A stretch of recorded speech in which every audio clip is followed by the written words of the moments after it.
You're muted, Milo. Thank you, Marty. Thank you. I'm a new person here, I guess. So anyway, okay, here we go. Let me get this started. Here we go. Y'all ready?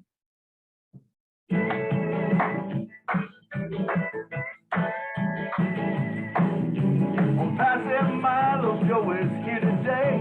You don't want to miss a single word they say. Bringing you founders from a near and far. Listen as they tell you now just who they are. Listen to the stories and how they tell. In just 3 minutes how it's doing well. Telling us what it's all about today. And how we are loving that ONPASSIVE way. ONPASSIVE, it's a here today. ONPASSIVE, there's just no better way. Listen to the ONPASSIVE Milo show, so then you can be the very first to know. ONPASSIVE, it's here to stay. ONPASSIVE Milo show is coming your way Saturday. ONPASSIVE, oh yeah. Take it away, Milo. That's funny. All right. Thank you so much for being on the show, because remember, if you was not here, there would be no show. And just thankful to be back today. I've been gone for 2 weeks, but what a great experience I had being able to go away, and everything was run just so smooth. And I'd like to thank Miss Lynn Nakamoto. She helped do that. Lynn, come down and say something to us. Hi, everybody. We missed Milo. We missed you, Milo, so much. But we did it without you for 2 weeks, but no more. You have to come back and stay, okay? All right. Thank you. We love you. you. Thank you, Lynn. Love you too. Thanks for all you do. And Mr. John Barilla, who takes care of the chat, and he was actually a host on this show. Come on down, John, and say something to us. Okay. Hi. I was actually answering a question in the chat. I went, oh, let me get back there. He's going to call. Hey, how are you? It was a pleasure. It was a pleasure to help out. I really enjoyed myself. So glad to have you back. All right. Thank you. Thank you. And of course, the guy who makes it all happen in the back office and stuff, Mr. Marty DeGarmo. Marty, come down and say something to us, brother. So Hey, everybody did a great job, Milo. And you know what? What you were doing is building memories, man. There's nothing more valuable than that, because that's all we have at the end, right? So you be in with family, so that's cool. I'm glad you're back. Absolutely, Marty. That was great, man. I was down there, and with my brothers and all our family. We had a family reunion, and then of course I went to a lakefront home, or lake home, I guess it is, on Toledo Bend, and spent time with a bunch of artists and musicians. We sat around and we played, and we had such a great time. And then I went back to Shreveport on Saturday for the big show at the Louisiana Hayride, right where Elvis used to be, where he came up, and so many of them came up, Hank Williams and all of them, and they were trying to bring that old stuff back. But incredible, the people that were there. I got to visit with George Jones's wife. I got to visit with Linda Davis, with Gene Watson, with Kiss an Angel, Good Morning, Charlie, I can't think of his name. Charlie Pride. Charlie Pride. That's right. Charlie Pride, and his brother was there. Of course, Charlie's gone, but his brother was there. He was incredible, So I just had such a good time. But I got to tell you, I did miss the family here. I did think about you guys, and I did watch the shows. I got a little bit of them in, but it was a little bit later, and then I come in and do it. Is Jeannie here? Is Jeannie here today? Do you see Jeannie? Because she did a great job on the show also. Milo, Jean just left a message. I got a message from her. She's helping a friend today. She said, good luck to everybody and good to have you back, but she's not going to make it today. Awesome. Well, she did a great job also, So anyway, let's get right on to the show. Guess who the special guest is today? It's me. It's Milo. We're going to be talking today. I wanted to come on and talk. I love what's happening with ONPASSIVE right now.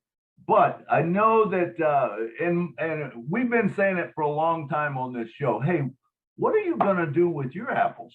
You know, what are you going to do with it? I want to tell a little bit. I'm going to go into some depth about my life that you haven't heard before. So believe me, you might, there's things that maybe you didn't know about me that I'm gonna bring out today, and we're gonna go into. I want people to start thinking about how you've been blessed. What is your take on it? What are you thinking about doing maybe down the road with your apples? You know, I think we need a goal. We need to know in advance, because I don't think, you know, even myself, my little small mind cannot comprehend this big thing. It's so big that I just can't comprehend it all. Okay, so what I would like to, I'm just going to start out and tell you a little of my life story. So I grew up as a Pentecostal preacher's son, and so don't hold that against me. I know we're never good. Those preachers' kids are bad, you know, but anyway, I had fun my whole life. I am a person that I always see the bright side of things, and whatever I go through, it's something that I go through. But you know, if I didn't go through it, if I didn't have those bad days, I would never have the good days. I wouldn't even know what they were, right? We would never know what. And I do believe that a lot of things in life are all about perspective. It's how you deal with it. It's what you do. So as a young boy, you know, I got married right out of high school. I had a chance to go to college. I didn't take it. I said, nope, I want to get married. And it was mainly because I wanted to get out on my own. And I got out and I started making babies right away. I had two daughters. I got two wonderful, beautiful daughters that just think the world of me, and I think the world of them. And now I've got grandkids and stuff, but I've worked my whole life, and I've always been one that was able to kind of go to the top more or less. Even as an 18-year-old, 19-year-old, right out of high school, I remember going and taking a job. They asked me if I wanted to be a steward, a union steward, and I said, well, what does that mean, an alternate? And they said, well, it means you get to be second in seniority. I said, man, that sounds like a good deal. So of course I took it. So I went right to the top right away, you know. So things like that, I've been very blessed in my life with things that I've done. Then I became a salesman, and I started selling because I like to talk. I don't know if you knew that or not, but I do like to talk. And so I become a salesman, and I always did well at whatever I did. I got into a lot of these, you know, MLM, network marketing, and I always did good, but other people didn't. And so I was ready to give that up. But in 2007, I had a corporate come to me, and they wanted me to take a spot to be a salesman for them. I've never been a person that's all about the money. I could have made more money elsewhere, but if it didn't feel right to me, or if I didn't think it ethically, if I don't believe in something, I'm not doing it. That's just the way I am.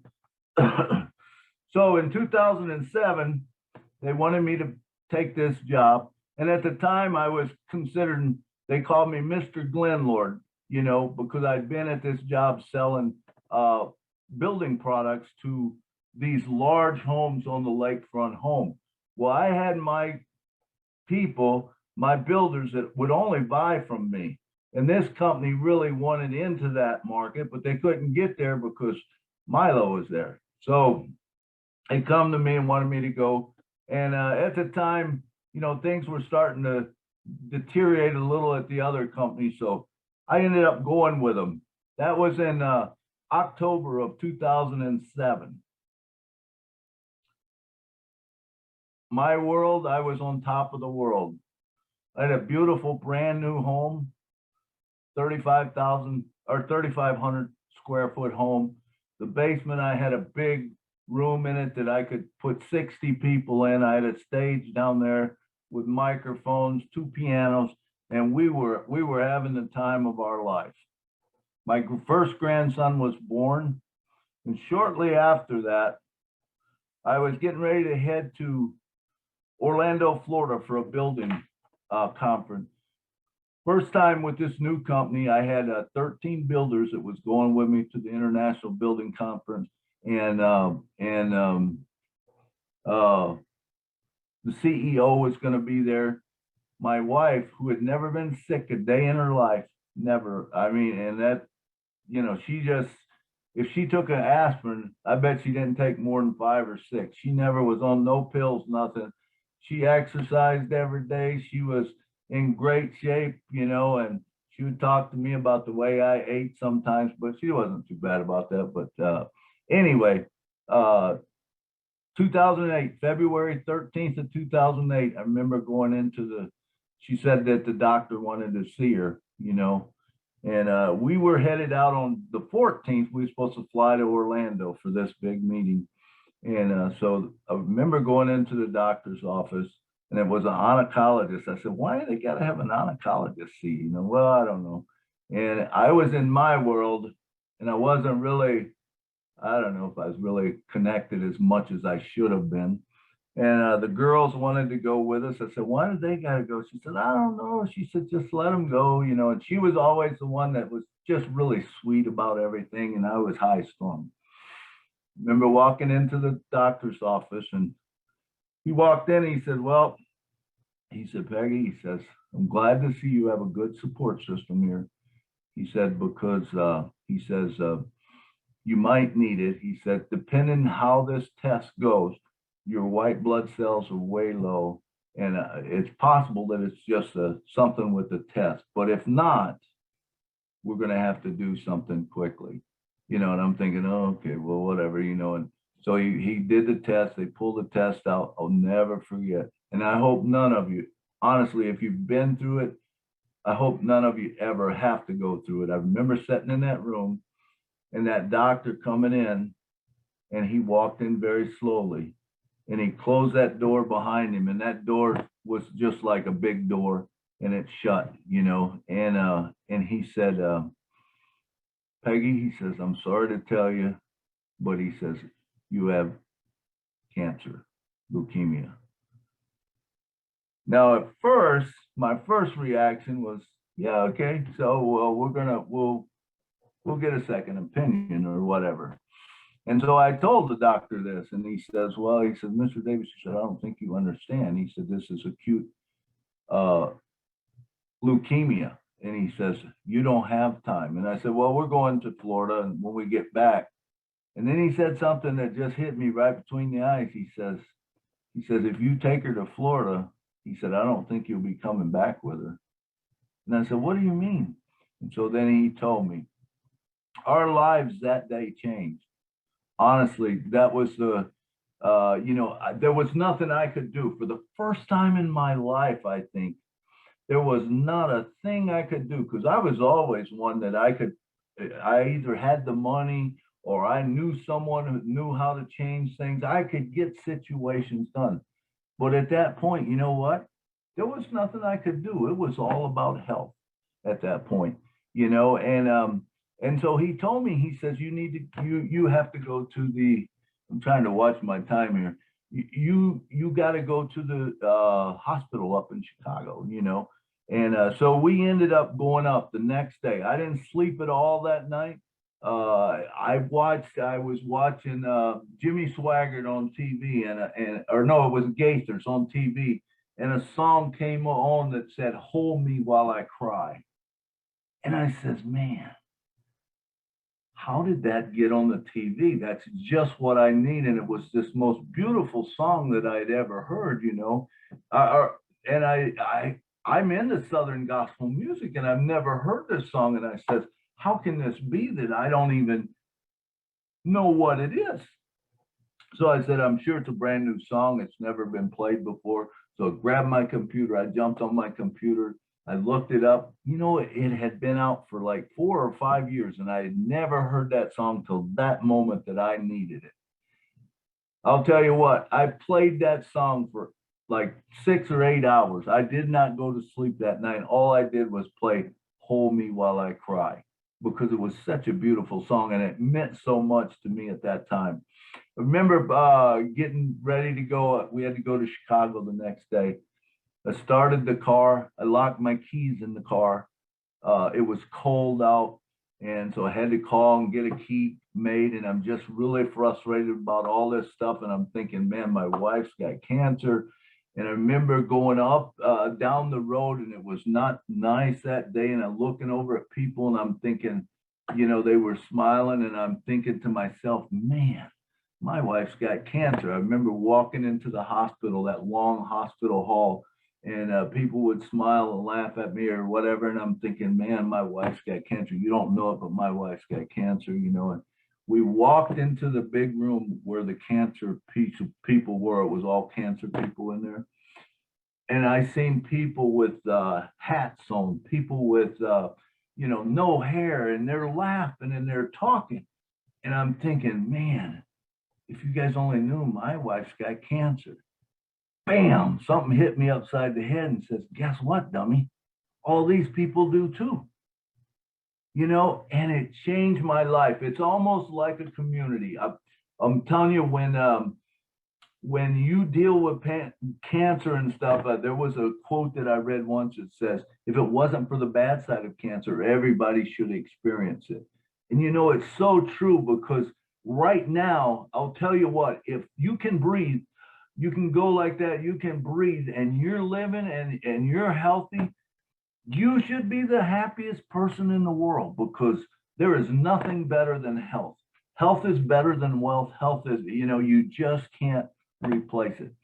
So as we go on, I'll quickly go through this here, but I want to tell you a couple things that happened. So in 2008, she became the poster child of the Cancer Association, you know, and they run ads, and they did. She was on newspaper and she was on TV, and you know, she just had this great outlook on life, you know, and I remember walking in the cancer place before, and she says, man, I am the luckiest person in the world. She says, here I am, 50 years old.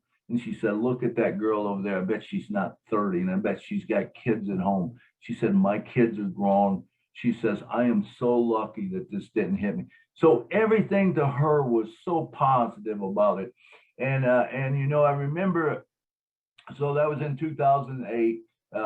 She worked for a corporate insurance company, and you know, they just treated her so well. I worked for a lumber company. They treated me wonderful. You know, I never left her side. I stayed right by her side. I would do my work from there, and guess what? The guys still bought their lumber from me, and I still made commission.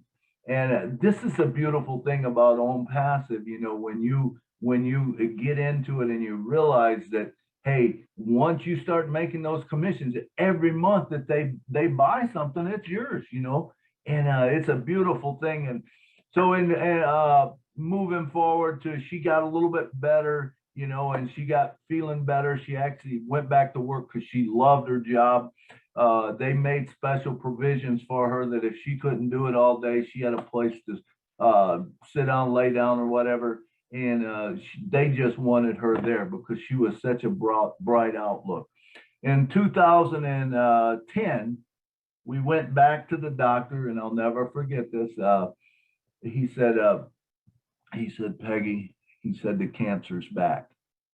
And I remember her looking at him, because they had told her the first in 2008, her diagnosis was 10 days to 10 months is all she was to live, you know. And that's because it was a special kind of cancer, 1621 translocation, and only 19, she was the 19th person in the world to have it. And no one had lived longer than 10 months. So that's why it was a 10-day, 10-month. 2010, I remember the doctor saying that, and she looked at him and she said, well, she laughed and she says, how long I got to live now, doc? And the doctor said, man, Peggy, he said, I'm just so sorry about this, because she had been saying she didn't want to do no more chemo. She didn't want to do anything. And he says, I honestly don't know. He says, I know that if you don't take any kind of treatments, I'm not sure you'll be here Friday. And I remember her mouth dropping open. And she said, well, what if I take it? He said, well, he said, if you take it, he says, I don't have a golden thing to tell you what it could be, but I think you would get at least 6 months. Peggy said, let's do it. As long as you'll stop if I tell you to. He said, absolutely. So Dr. John was going to start her on the thing. And we walked out of the hall, and old Milo had his head hanging down. And he's thinking, man, I've only got 6 months possibly with my wife. And Peggy was always the kind of, she would jump around. She was the life of every party. And she hit me upside my arm and she says, hey, big boy. I said, yeah. She pointed at herself. She says, I got 6 months to live. How long you got? I said, Peggy, that's not fair. That's not even funny. She said, I didn't mean it to be funny. She said, I got 6 months to live. How long you got? I said, I don't know. Nobody told me. You know, that's the truth of it. We could walk out, we could get hit by a car and whatever. We don't know how long we got to live, you know. And she was making a point and she said, can we just live life to the fullest? I said, absolutely, darling. I said, whatever you want to do, we can do. In 2010, I won a trip for sales to Puerto Vallarta, Mexico. She wanted to go. She ended up going with me. She talked the doctor into letting her go because he said he couldn't tell her what to do. So to her, that meant she could go. 2011, we ended up going to Dominican Republic. I'd won a trip there. In 2012, right before she passed away, we went up to Mackinac. And she lived life to the fullest, and she taught me so much about living life, and she was an inspiration to me, you know. But I say all that to say this, you know, sometimes in life, we have to, you know, look at whatever we're going through, and we have to look at that in perspective and change it. But I will tell you that none of us have ever experience what we are fixing to experience and the life we are going to experience. And we're all going to have different passions. Every one of us is going to have a different passion in our life of what we want to do with our apples. And I think it's important for us to start thinking at this point about goals, about what do we want to do when this comes about, because it is coming about. It's just a matter of when. It will be here. Promise you it will be here, and we have to be ready for it when it comes. Because I like to say sometimes, you know, those apples start coming in, and the cool thing is it's not like the lottery. The lottery, you could win that $1 million thing, whatever it is right now, and you know what, that's a set amount of money, and guess what, as you take away from it, what happens? It's gone. It's gone. What happens with ONPASSIVE? You take away from it and you send it out, and it brings a whole lot more back in, and you send it out more and it brings even more back in. That is the cool thing about ONPASSIVE. And once we learn that and we realize we want to be ready, so when the time comes, we take care of whatever our needs are, but then we go ahead and we help other people out. And that's what I want to talk about today, you know, is what are your goals? What are your goals? Have you thought about it? What are you going to do with your money? What are you going to do? Who are you going to help? How are you going to help them? Things like that. So I would like to open this up and talk to you and talk with everyone about that, you know, and we can discuss it, you know, how is things? What is it, you know? So I'm ready for hands. I guess I've did my story. My wife passed on. She told me, live life to the fullest. You enjoy life. And guess what? I am doing it. I have never been more happy in my life. You know, I'm just excited about what's coming up. And like I tell people, when I had COVID, I said, if I leave tomorrow, I want every one of you to know that I've been the most blessed man in the world. There is no one that's been more blessed than I have.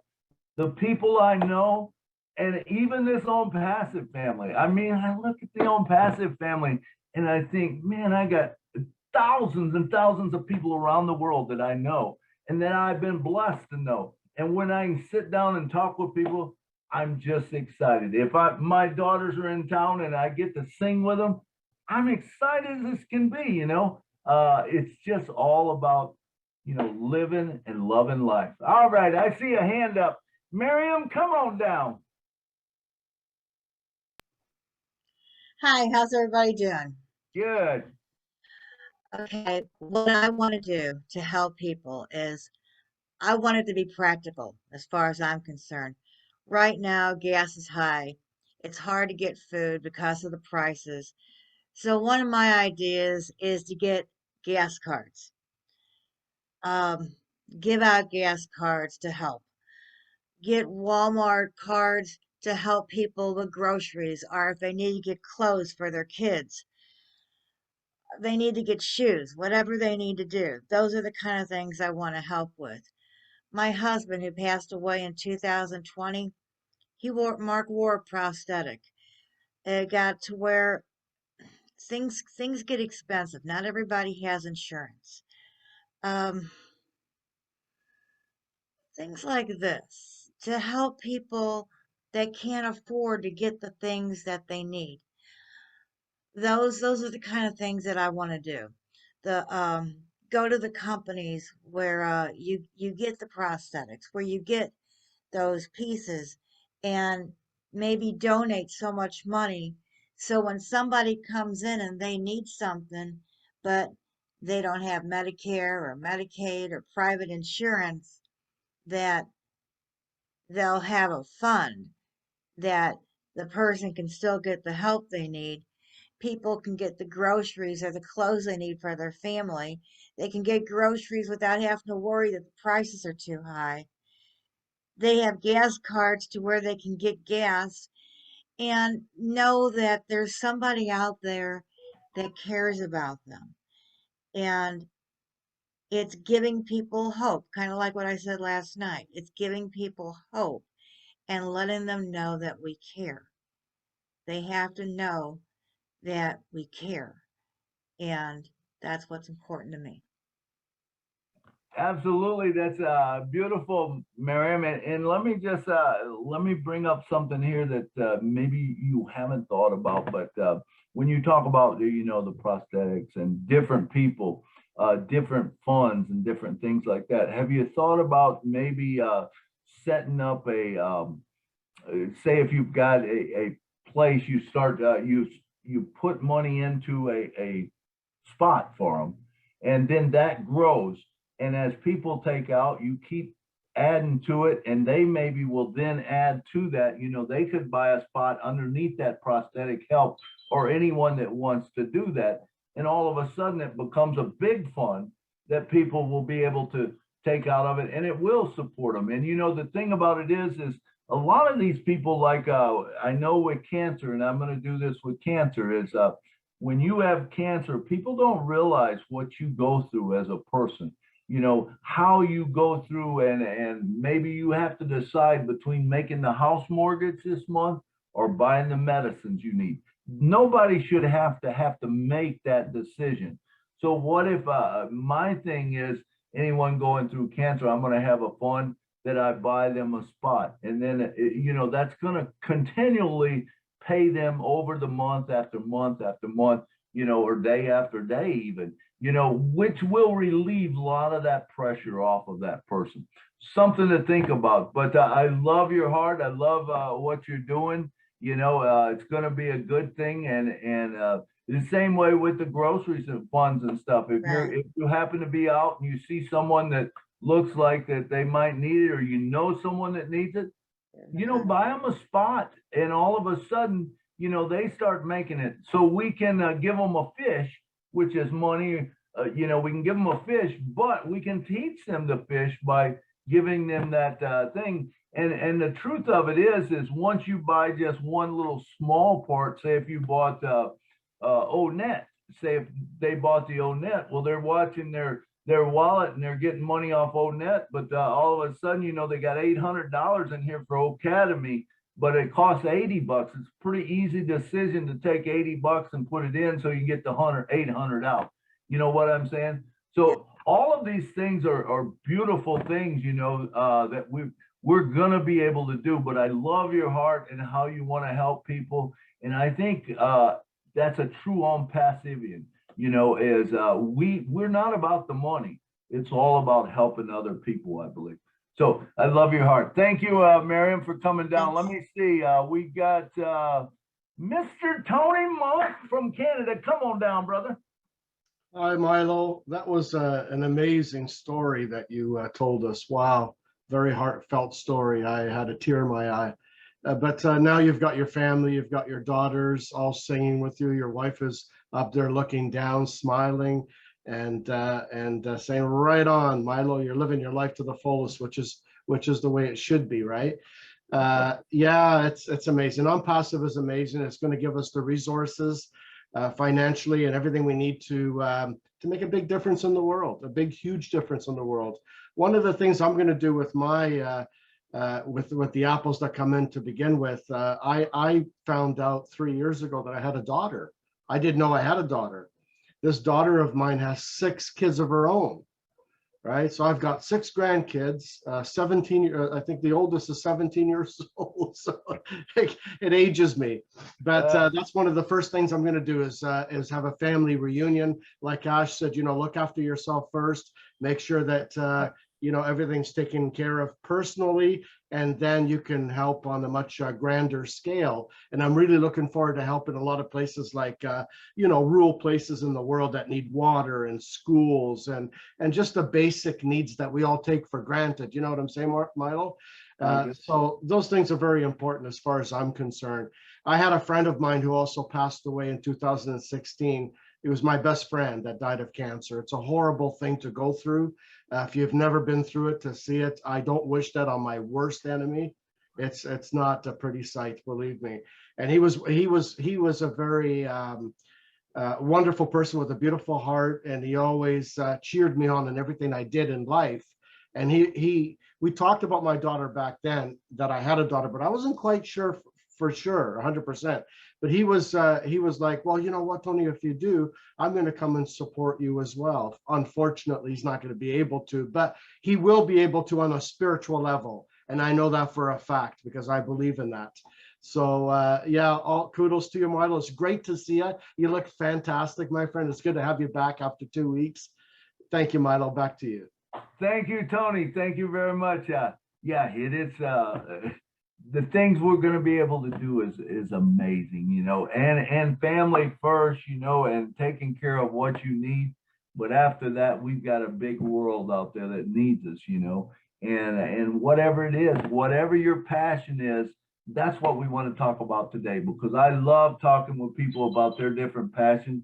Everyone's got something different, and there is not a right answer and there is not a wrong answer. And we're all going to do things different. And that's what it's all about. All right, Mr. Roy Davies, come on down and talk to us, brother. Well, hello, Milo. Glad to see you back, bro? my brother. And that was some good sharing you did, about your wife. And, I'm praying for you. And I just, just got a little something to say. Try to make it short and brief. Give everybody a chance to say something. The times I came up in life wasn't very good, but I made it because I was once in the mud, praying to God, telling everybody who was down there in the mud along with me to pray that, you would come up out this situation. So you got people that didn't, listen. They just squirm, wallow, squirm, and they just only got deeper into the mud. But I made an effort. Anytime you make an effort to do something, most of the time you're going to succeed. So God reached out his hand, and I was pulling myself up out the mud, and I felt his hand and grabbed myself up out of the mud. He pulled me up on hard land. So I actually told him, thank you, God. And people still squirming. You're going to stay there if you do that. If you got a negative attitude, thought, you're going to stay there. So my whole thing in life now, it ain't about the glamour and glory. I'm excited where ONPASSIVE is at now. Real excited. But it don't pressure me none because I know it's here and we made it. And the only thing we just got to do is just hold on a little bit more longer till everything get manifest the way it's supposed to be, and everything gonna be all right the rest of our life. And for my legacy and people remembering me, I'm leaving a legacy, for my family, because I don't want them to, have to go through bad times in their lives. If they handle this right when I'm dead and gone, they won't, because this shit's gonna last forever. And for us people remembering me, I don't really care if people remember me. I want to remember myself and what I do while I'm on this earth right now. As I look at news about other countries and how the little babies and people just dying because of lack of water and food and all that kind of stuff, I just couldn't look at it. I have to turn it off because I begin to start tearing up. So that's my whole thing. When I get my family together, get myself together and everything is all right, that's what I want to do. Go to other countries and I want to meet these type of people, and I want to be able to make a big difference in their life. And I just want to get down on my knees and just hug about 5 or 6 kids at one time. And I know they'll probably be crying. They probably won't be crying no worse than me. So I thank Ashma. Thank God for giving him the heart that he have to help all of us and ONPASSIVE. It's going to change all of our lives. And that's all I can say. Thank you, Milo.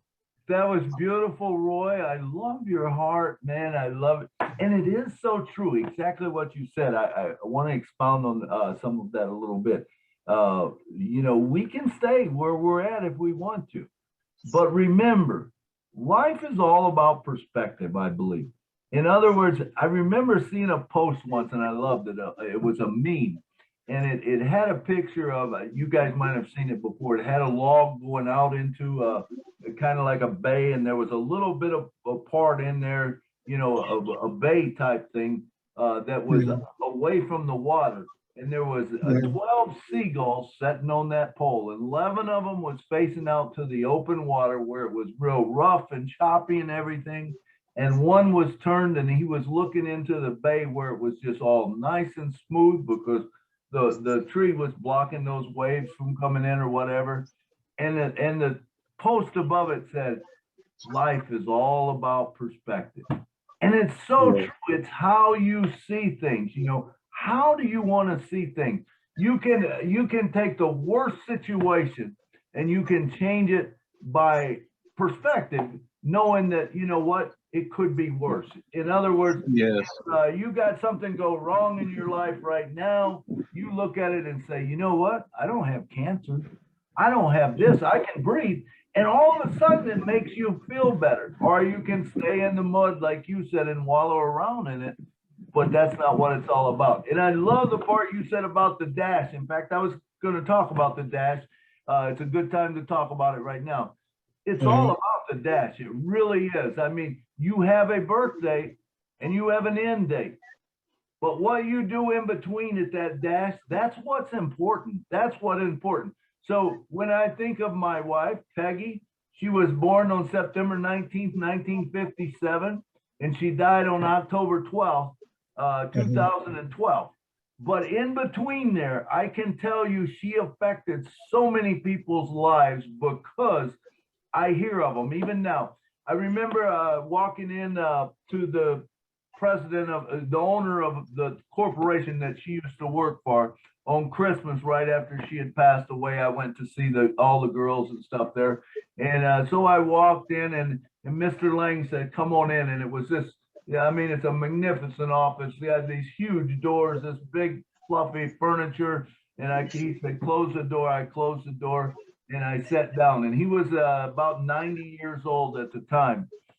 And he looked with tears in his eyes and he said to me, he says, I miss that little girl every day.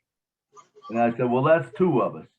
And he said, she used to come. He says, there were days where I didn't even want to get out of bed, but I got out of bed and I come to work only because she was there, and she was the male person, and she was very animated. So he said she'd walk in the door and say, "Hey, Mr. Lang, how you doing today?" You know, and talk about the sunshine and this and that. Stuff like that encourages people to be better, you know. And so Yeah. that's all good. That's all about the dash. That's what you do with your life. That's how you live your life, you know. And I can tell Yeah. you, if you're happy, you know, it's going to show. It's going to exuberate through other people, and other people's going to be happy. They're going to want to be around you. Yes. I don't like to be around negative people. I'm going to tell you right now, if you're a negative person, you're probably not going to see me around too much, because I don't want someone that's always, you know, this is going wrong, and man, this is going wrong. And all of a sudden you think, man, I don't know if it's other people that is going wrong with you, because it seems like it's always you, you know, and you try to help those people. But if they don't want help, I move on. That's me. But anyway, Yeah. thank you so much for bringing that up, Roy. I'm All right. glad, you know, that you talked about the dash and about life and how it is.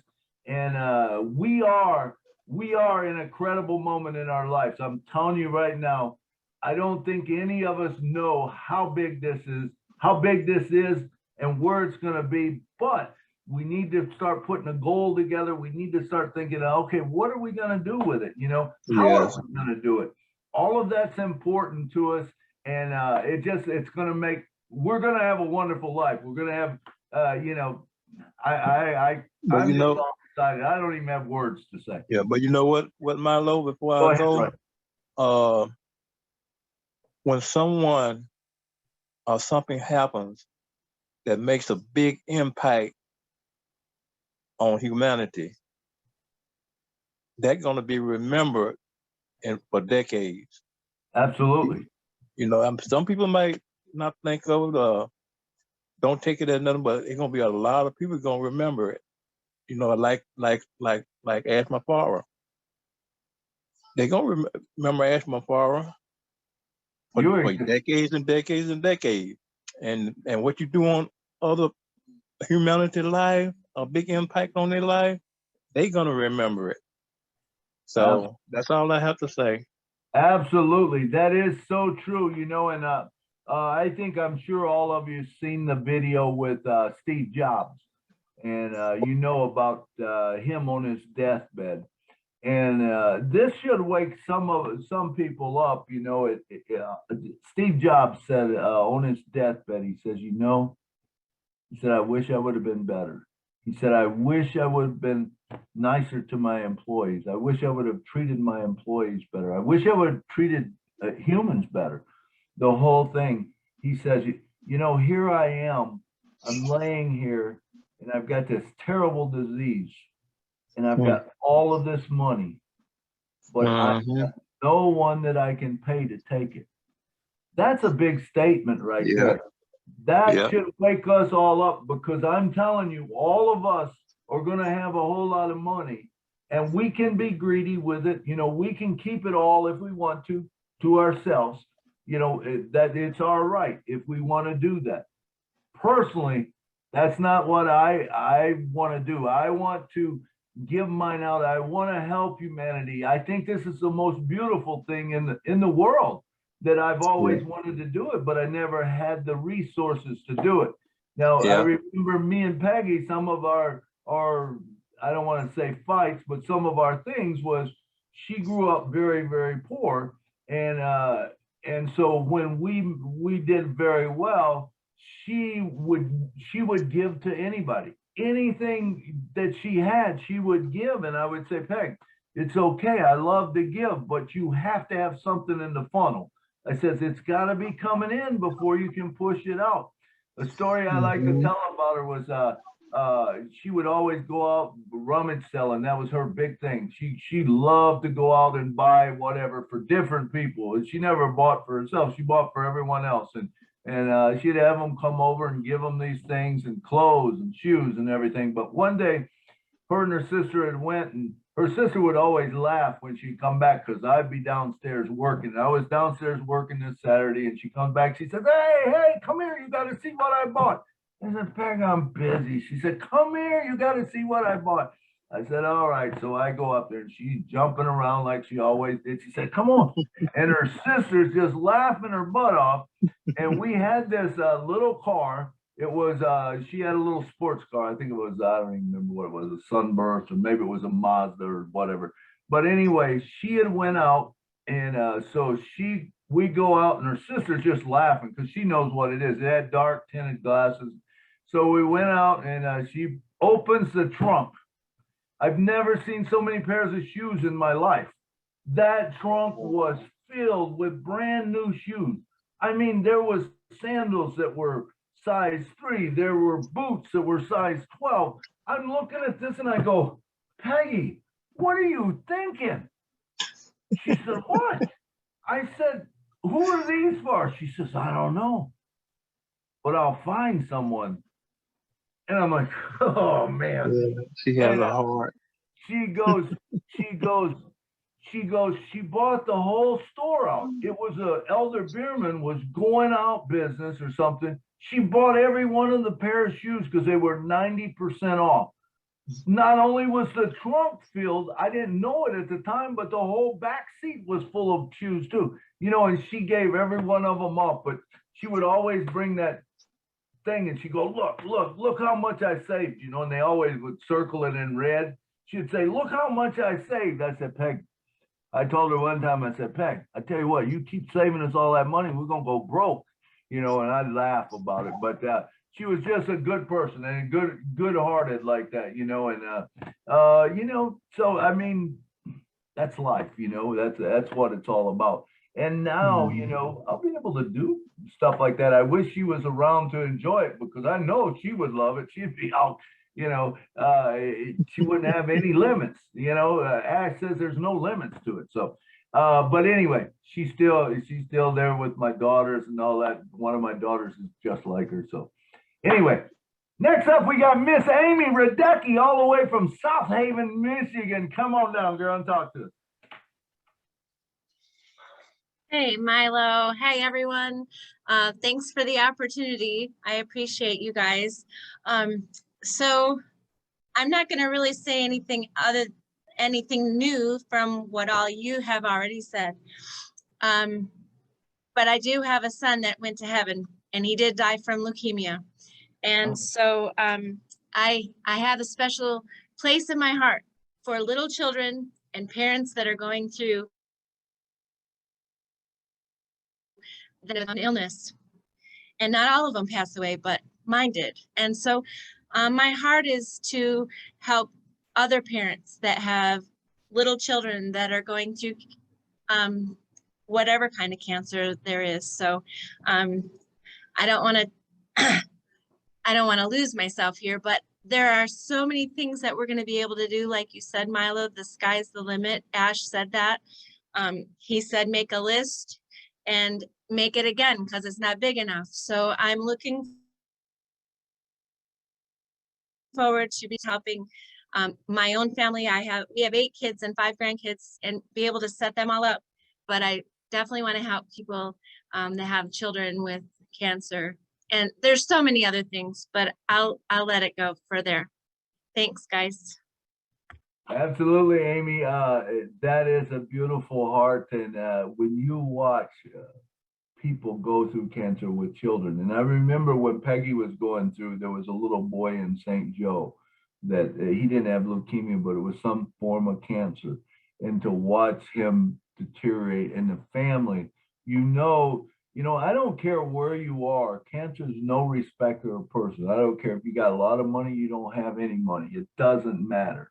I'm going to tell you, cancer will take a toll on you, you know, and fortunately you can use it as a motivation or whatever for living, you know, and know that, hey, you're living and be thankful that you're that, you know, which, you know, I love what you're saying about how you're going to help people. And I want to be involved in some of that also, you know, because anytime someone's sick or whatever, you know, it's tough, man. And you just hate for people to have no one should have to go through that where that, you know, it just costs, I mean, millions and millions of dollars. Peggy's was over 2.7 million. Go ahead, Amy. One more thing, you just reminded me, after he passed away and all of that, we had to file bankruptcy. We lost our house, we lost both of our cars, the family business, everything was gone. And so I've been at rock bottom, and I'm looking forward to being able to help other people that are at rock bottom. And thanks, Ash. Thank you, Ash. Yep. And Amy, I believe that too. I was very fortunate that I didn't lose everything. I could have very easily, but because I was at the same place. I mean, my mortgage didn't get paid 1 month, and I remember the bank calling me, and I'm like, 1 month, and you're calling me? Are you kidding me? You know, and talking about, well, they could take the house and whatever. Well, hey, you do whatever you got to do, because what's important to me right now is not that house, you know. And so I was very blessed that I didn't. And, you know, when she passed away, I had life insurance and was able to pull out of it. But I mean, I'm still not where I was, but I'll get back there. You know, actually, I'll go way above, you know, with this ONPASSIVE. And I am so blessed also, like you and all of us here, that Mr. Ash Mafaro did come up with this. And what an amazing thing that we have. It's just going to change humanity. It's going to change life. It is going to be the correction to the corruption. All right, next up, we got Mr. David Otto. Come on down, brother.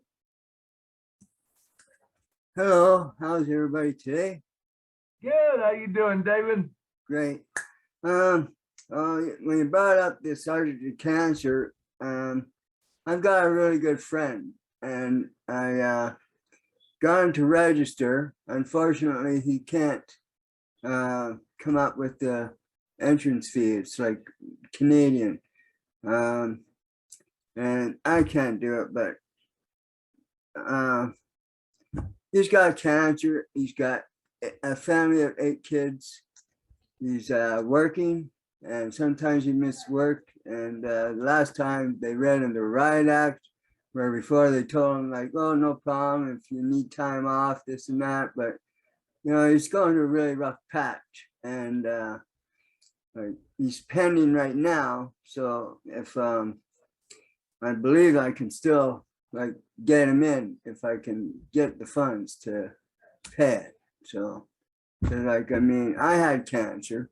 I was lucky because it stayed in one spot for like 7 years, and it came out to be a tumor, and it broke the surface, where if it would have gone the other way, I wouldn't be here right now. So I just wonder, like, if there's somebody could help me, you know, get him paid so that he's got this. Because I mean, I don't know how much longer he's going to have, but like, it's something for his family if he goes away.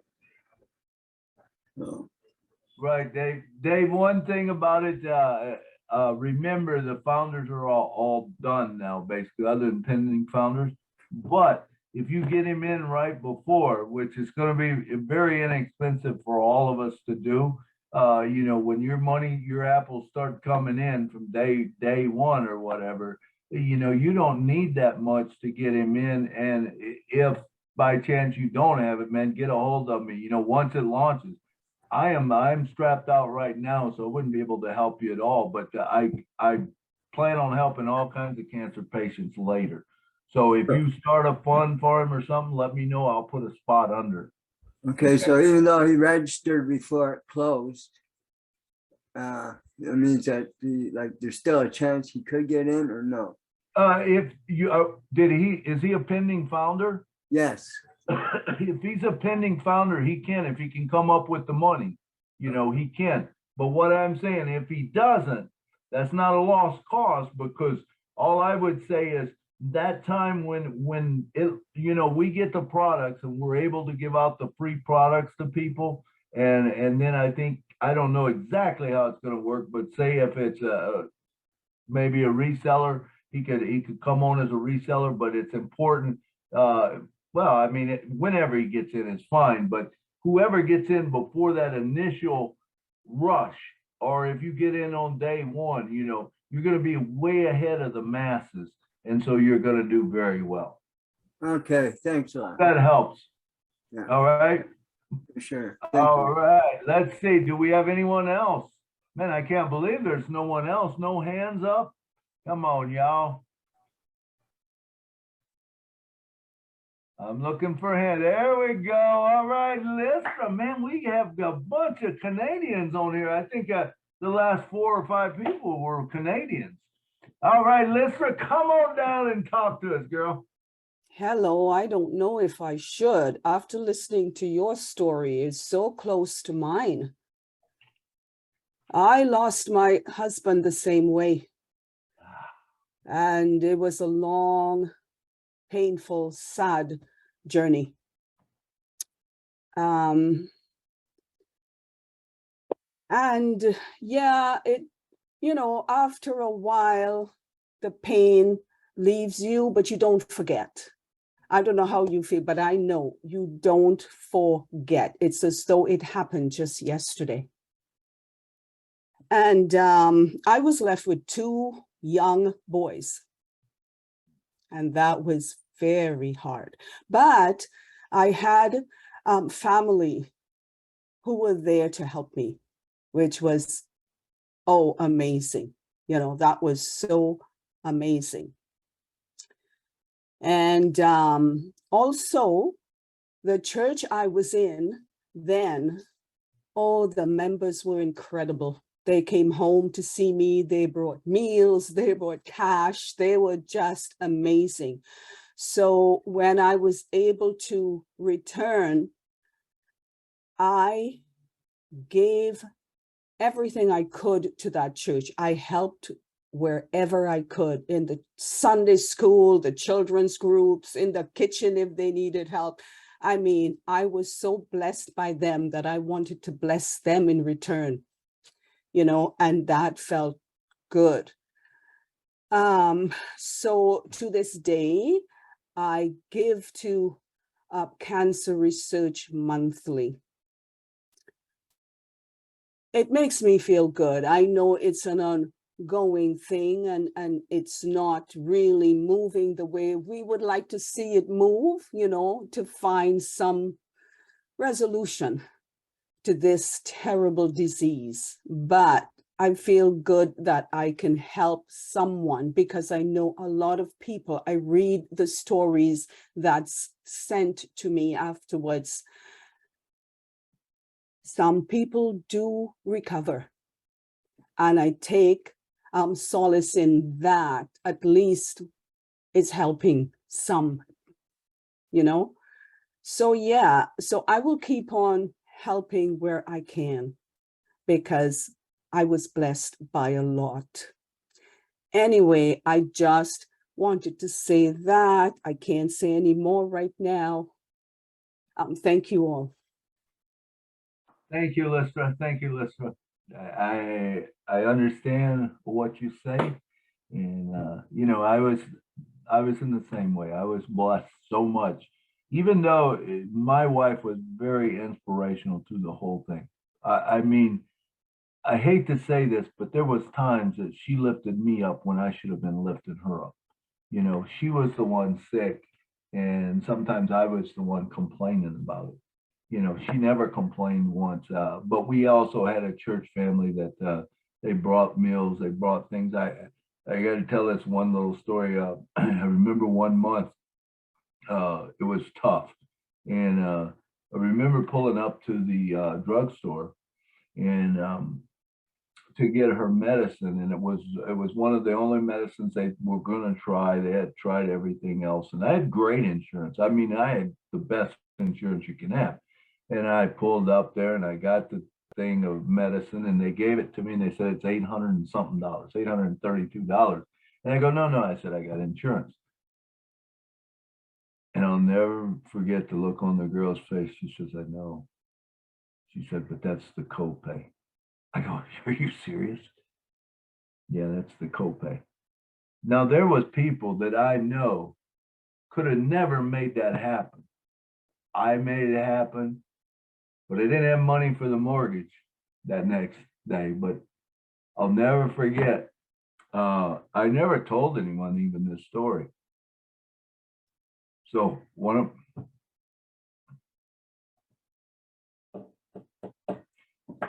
came home from church, and on the door there was an envelope. I opened it up and it had a card. Thinking of you with $1,000. I mean,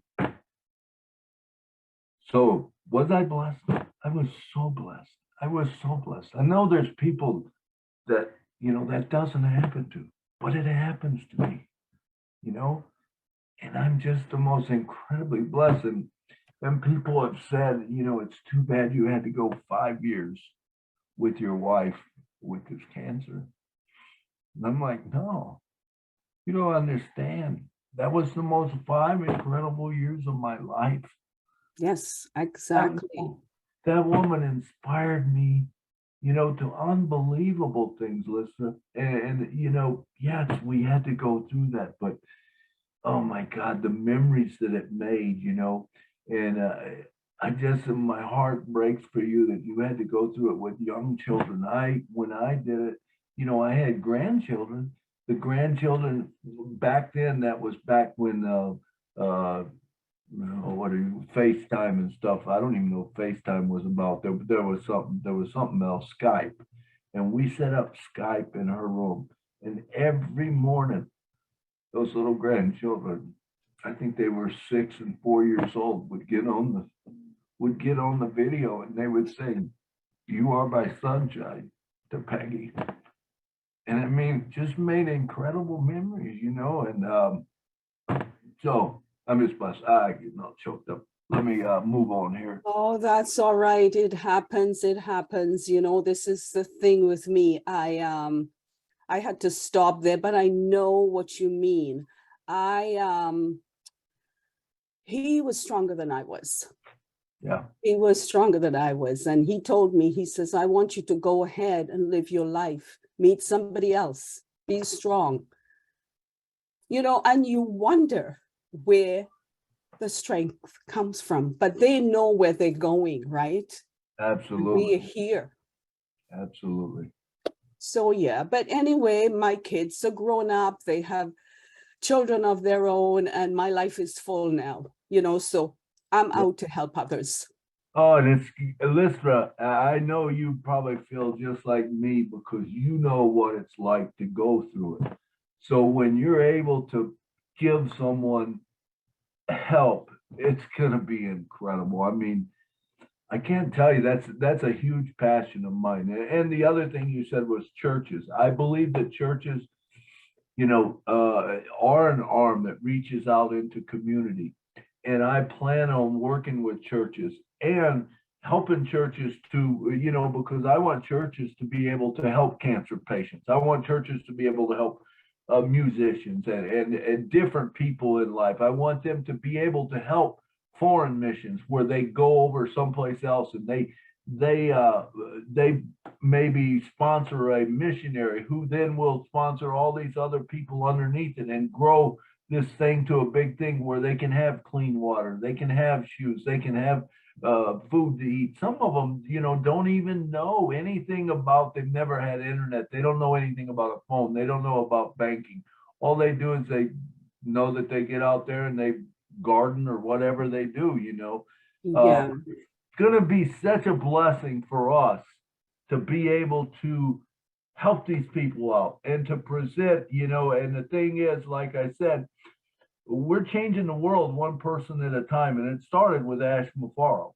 You know, Ash Mafaro started this thing, and now there's 1.5 million of us that are saying, hey, we want to do the same thing. And when we can help some other people, and, you know, as I was saying, like even with a missionary, we go into a country that's never even heard anything about it before, or whatever, that are poor and you know, don't have good water and stuff like that, and we go in there and we help a person that's in there trying to help them, and all of a sudden it expands and expands. It's going to change countries, people. It will change countries, and it will be the correction to the corruption. It's something that I love. All right, thank you so much, Lysra. I love to hear your story, and I'm sorry for breaking down, you guys, but sometimes. Hey, listen, it's natural. It happens Yeah. all the time. Don't be sorry. It happens to me. Yeah, Thanks, Milo. it does. Hey, thank you. All right, Mr. Alan G from South Africa, come on down, brother. Hi, Milo. Hey, Alan. Thanks for the fantastic show. My wife also passed from cancer in 2012. She had lung cancer and also suffered terribly with it. One of the things that I found that the doctors only believe in chemotherapy, and there's so many alternative methods that are available. I'm going to try and promote alternative treatments for cancer besides chemo. There are other things out there that work, and that's what my main focus is going to be on the cancer side. As I say, there are alternative. Well, Shusika did quite a bit of research on alternative methods, and there were things that would work, but the doctors wouldn't even consider it. So it's actually very discouraging when you get that type of response. Yep. The cancer, the chemo actually is worse than anything else. Absolutely. And it costs an arm and a leg at treatment. I was fortunate at the time I had medical insurance, and they covered for 1 year, and she lasted exactly 1 year from the time that she had was diagnosed with it. The time it was stage 4 already when they found it. It's just, yeah, it's I'm sorry, go ahead. Yeah, I know it's terrible to go through. On the brighter side, one of the things also I don't, where I am in Africa here, we have what we call townships where the blacks are staying, but they're very, very poor in this very poor area. Some of them live in like a shack type of thing with no water, no electricity, nothing. It's about 2 meters square or 4 meters square that they live in. And sometimes they have like 4 or 5 kids living in the same space. So, you know, it's very, what I'm looking for to do is also when 3D printing becomes available to go and start building the houses for that type of community, build communities with those 3D printing houses. It's one of the things I want to do as well.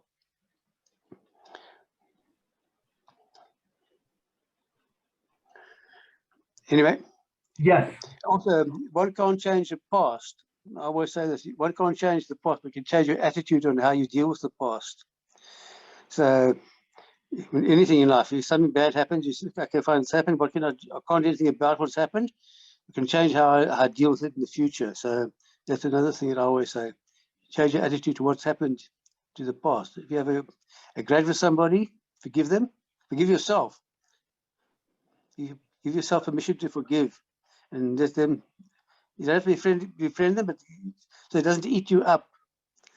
Because if you have a grudge against somebody, you're eaten up by the whatever's going on, but they live their life normally. They don't even know that you're so upset. They know you're upset with them, but they don't worry. You don't speak to them for I don't know how many years. And so you give yourself permission to forgive. You don't have to actually befriend them and say, but you give yourself a permission to forgive them for what they're supposed to have done to you, and then you can move on with your life. Absolutely, absolutely, Alan. That's a great piece of advice. You know, hey, look, I'm going to tell you, there's not one of us in here, not one of us, that agree with everything that anyone in here. So, in other words, if you take 2 people in here, I guarantee you there is something that they don't agree on.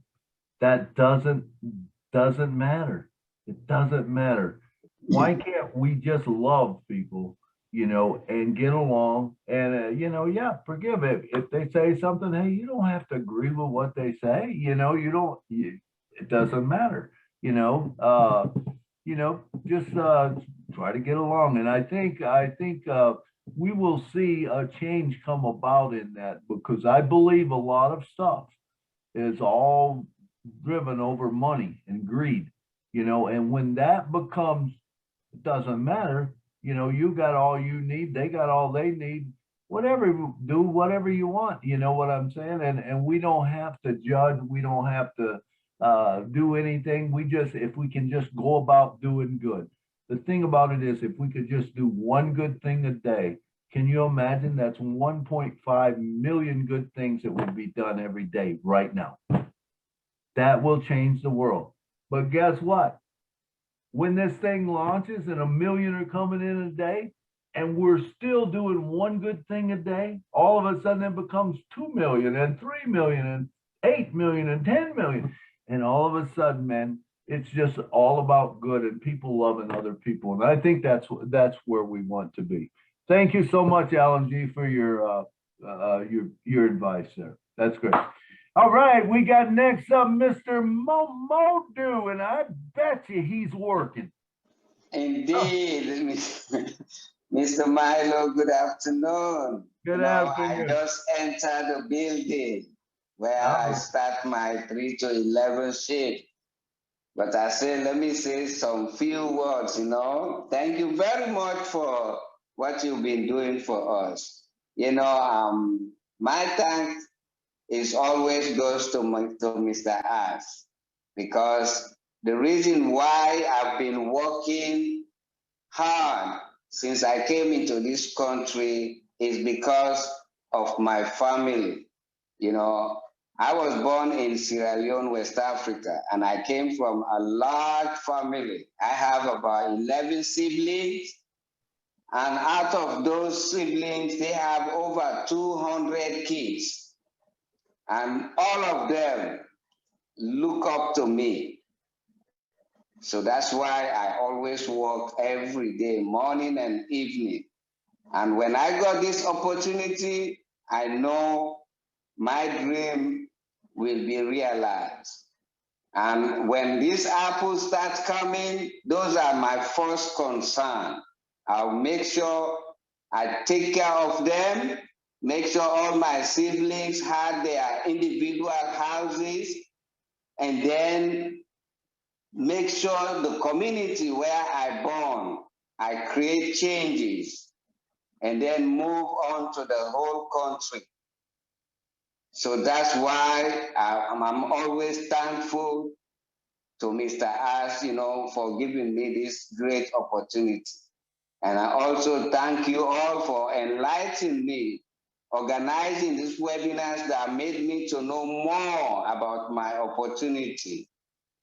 So that's the only thing I have. So I know if I do that, I'll leave a legacy for life, because having been able to help my family to change their situation and then look out of my community where I was born and the country as a whole, I know my legacy will be remembered 1,000 million years to come.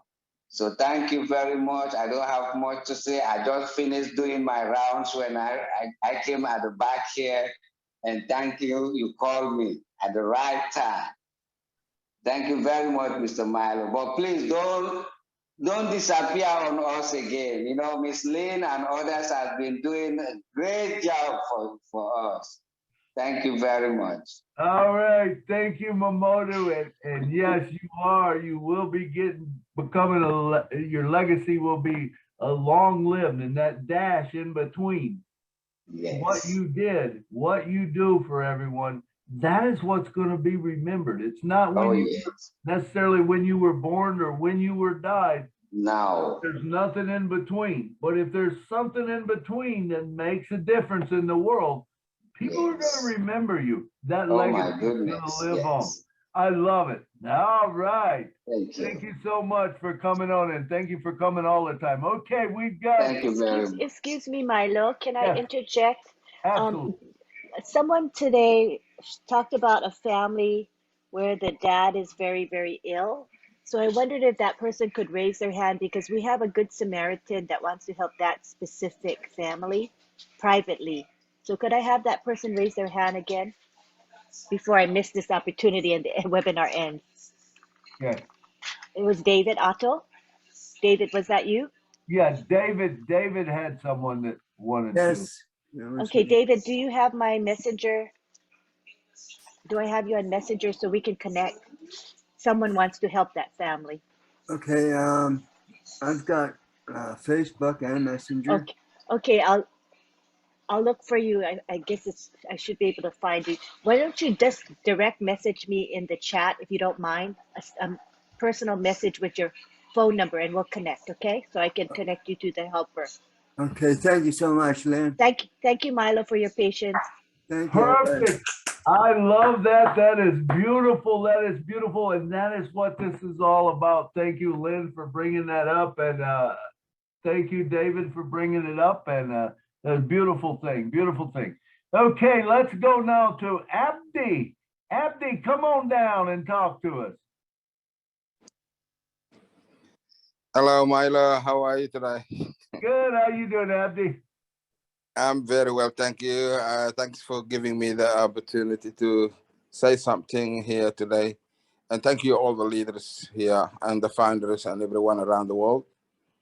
Yeah, we was very much touching your story. I was listening on the Lista and Alan and all that have some family members, and I know. I mean, I didn't have experience similar to that, but in general, I want to talk about the helping hand, helping hand and what we have in our hands and what our CEO has given us.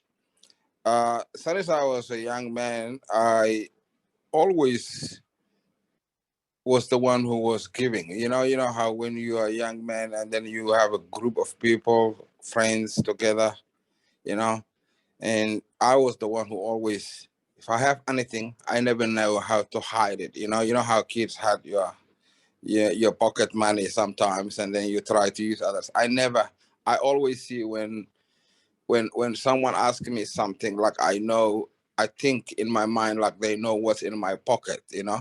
So I'm more like sort of like that person who always wanted to give. And since I joined ONPASSIVE and listened a couple of webinars of Mr. Ash, my mindset totally changed. It was first like I needed, like I need to have like those apples. But then as time goes by, I feel like, the excitement is more like I want to really help, I want to really, and especially my story is similar to my brother Mamadou before me. I'm from Somalia, and as we all know, Somalia is a country who had a civil war for quite some time, and a lot of displacement and things like that.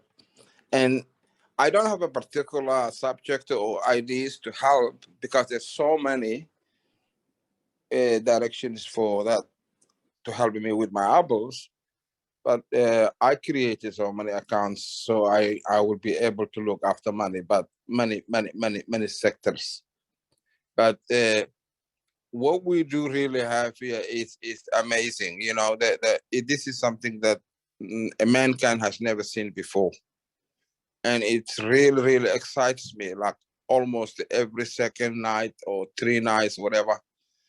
I see in my dreams, I'm giving away. I don't know what I'm giving, but I can see I'm making smiling faces on my dream.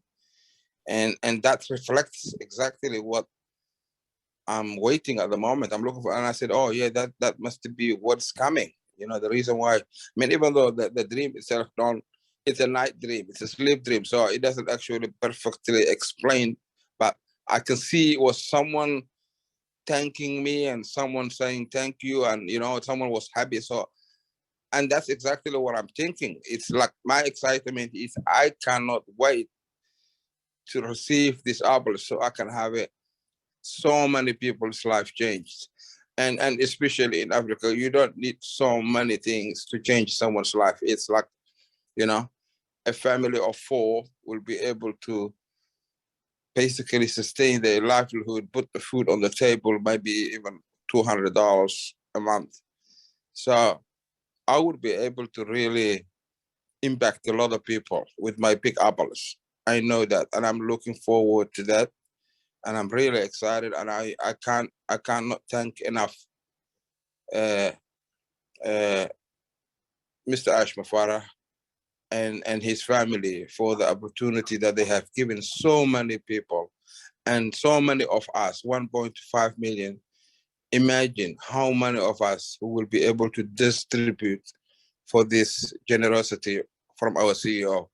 And I'm really happy, and I thank you, Milo, and the rest of the brothers and sisters here. All right. We are really in a good spot, and I'm really glad to be part of it. All right. Thank you, Abdi. That was good stuff. It is so true. All right. Next up, we got from Florida, Mr. Bruce Gerstream, the one and only. Come on down, brother, and talk to us. Hello, Milo. Hello, Lynn. Hello, world. Hello, ONPASSIVE. I want to thank you for everything you always do.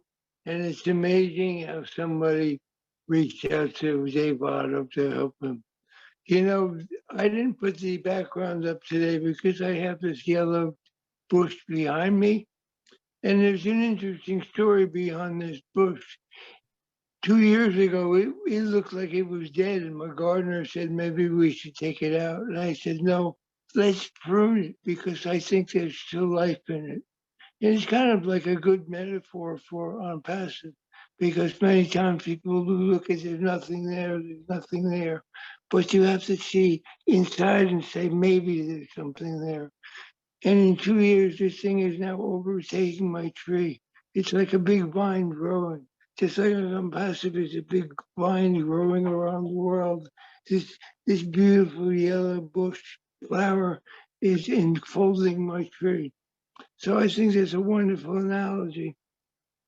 You know, for me, let's change the whole world of ONPASSIVE, and I think for a lot of people it did too, because everybody saw a purpose be beyond just making money for themselves. They saw how they could help everybody. And everybody, I believe, wants to help someone.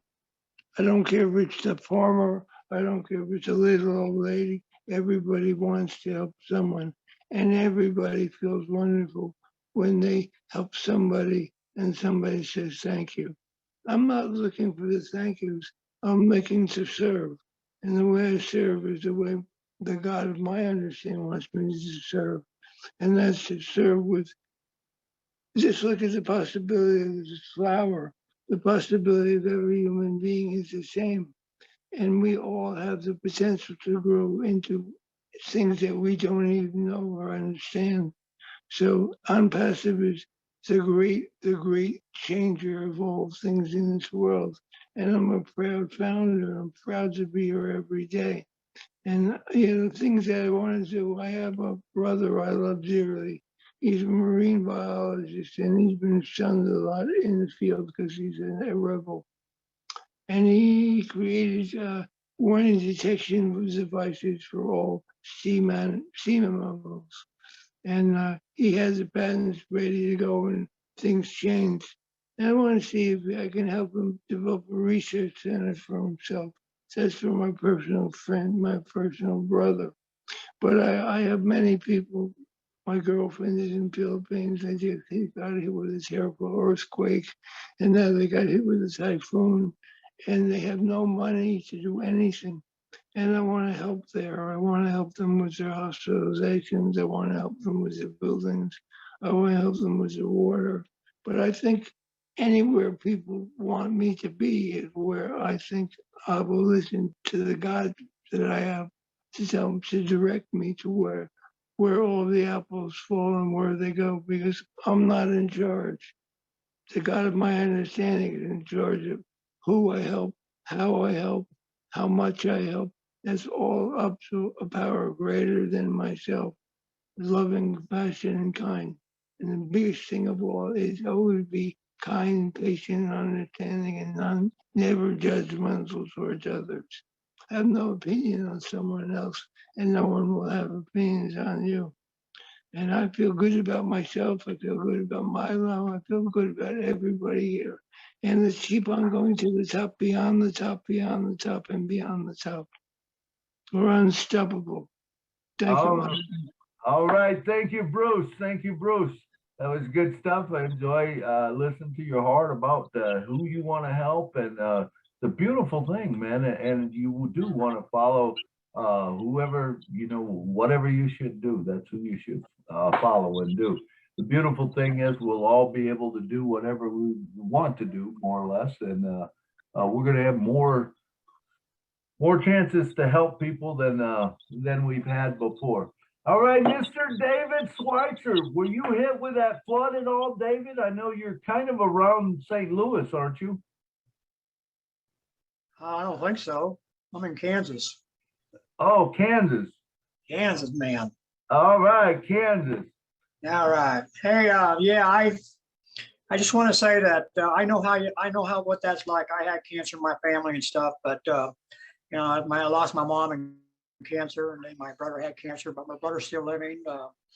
He ended up losing his tongue. You just don't realize how important your tongue is when you go and eat something and you don't have enough to push your food back to your throat. But anyhow, he's doing okay. I mean, he's cancer free right now. But what I want to talk about is that I just want to be able to do thank God for old Bless, help Bless out, and I just want to be able to do good things for the community because I never had that opportunity to do that. And also I want to do good things for the church because the church knows a lot of people that needs help, So just to be in church and have that power and be able to walk over and help them and have that extra little bit of money to go around and help people out that needs help. That's what I'm kind of going for right now on that. But other than that, I just, yeah, and also want to thank Axmanar, what he's done for us and bringing home Bless. But yeah, I understand what that's like, and I tell you what, it's not fun to go through all that. And but anyhow, I want to do good things for the community and also help my church out when they need help. So that's what I'm looking forward to. Perfect. I love that. I love that, David. That's one of my passions too. Like I said, churches, I think because they affect so many people in the community, in any kind of community type action that does that. I want to bless them, because, we might not know who all it is. We're going to have plenty to bless a lot of people, but we can bless multiple people by doing it that way. So I don't see any more hands raised right now, but we've got time for maybe 4 or 5 more. But I want to just talk to you a little bit about that. I would like for you guys to subscribe to my channel. It's called ONPASSIVE Milo. Right now, I just basically got the daily inspiration. I will be putting up us singing at the church tomorrow with my family. I'm also going to bring in a lot of the singing stuff. And also, I'm going to bring in some of the stuff on that channel, that you can see some of the inspiration stuff that Peggy did while she was alive. There's some videos that she did that were just incredible. I mean, right before she passed away, they asked her if she would come up and sing. And so she said, oh, she would love to. Well, she wasn't even strong enough to get up there. We had to basically carry her up to the stage, set her on the stage. She gave her whole testimony about how she was so thankful for what had been done. And she thanked all of her family and me. This was all right before it happened. It was probably one of the hardest times I had to sing. And right after that, we sang a song that I wrote called Jesus is a Shelter in the Midst of Every Storm. And, so I'll be putting a lot of that stuff on. Also, I would like to remind you that if you don't have the Excel sheet, I don't know if you guys remember a year ago or so, I did a show, we talked just like this, and we talked about what is it that we want to help, and we made up different things. And I have that, it's like a cheat sheet. So when you get to it, you put in whoever you want to help, and it's got all different kind of organizations and stuff that kind of trigger your mind for people that maybe you want to help.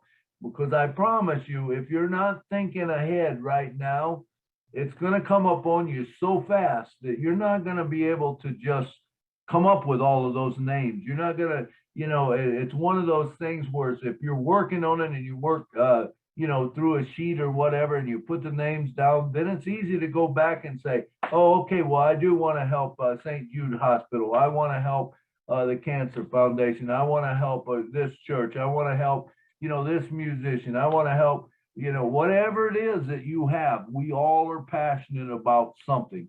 And whatever it is that you have, maybe you want to provide food for the community. You want to provide medical help for people. All of that stuff, you can put in that sheet. So if you don't have that sheet, send me a DM, or if you have my phone number, text me. But if you do, I'll get that sheet over to you so you can start working on it. And there's actually even a video out that tells you how to do it. Here's what you want to do. Click on this one, click on that one, put in the names and stuff. You'll be all set to go. All right, and it's 2:30, so we got 30 minutes left. So we're going to take about 5 more hands, and I see we've got June Buckingham is here. Come on down, girl, and talk to us. Milo, do you have the URL for your website? I'd like to type it in the chat so people can know what it is, please. For my YouTube, for your ONPASSIVE Milo, you said you have a website, right? No, YouTube. Oh, YouTube. Okay. Yeah, just YouTube. I can find it and I'll post it in the chat. Perfect. Thank you. Yes, I have one, and yes, do that, please. Okay. Thank you, Lynn. I appreciate that. All right, Miss June Buckingham, come on down. Hello, everyone. Hope you're having a great day. Thankful for the rain. I didn't have to work. I didn't work today because I don't work in the rain. I don't deliver groceries in the rain. So I was able to come on this webinar, which I am so thankful that I was able to attend. Thank you, Milo, for accepting me to speak. As you see my image that I made put up there on my screen, that is my goal, is get a truck and to have ONPASSIVE put on it and feed the community one at a time. And then with giving out food, because Milo, you gave me a new idea, is put business cards in their packets and have a meeting like once a month in the middle of the month, make sure everybody's bills are paid, have a meeting and introduce ONPASSIVE to the people that I'm donating this food to.